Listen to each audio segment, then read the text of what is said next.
uchaguzi ambao haukuwa na ukabila.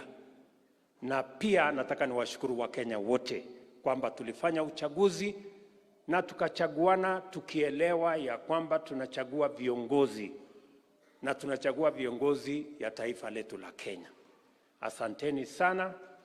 Nyinyi mlishiriki katika hiyo uchaguzi na Mungu ametujalia na tulikubaliana tukimaliza uchaguzi sasa tutaanza mambo ya kubadilisha taifa letu la Kenya.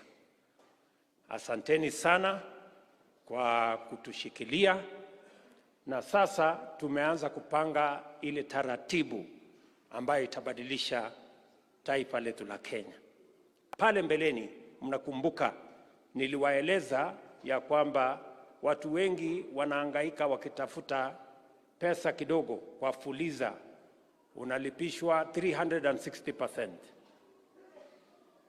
Maneno ni mengi. Watu karibu milioni 7 Kenya walikuwa wamewekwa kwenye blacklist ya kwamba huwezi kukopa chochote, huwezi kwenda mahali popote, huwezi kufanya chochote. Mimi nikawaeleza tutawaondoa wa Kenya katika blacklisting ya mambo ya Credit Reference Bureau. Leo mimi nataka niwatangazie ya kwamba we have made that commitment come true. Wakenya milioni 7 ambao walikuwa wamekuwa blacklisted, wote tumewaondoa katika blacklist. Niliwaahidi ya kwamba tutakuwa na hustler fund,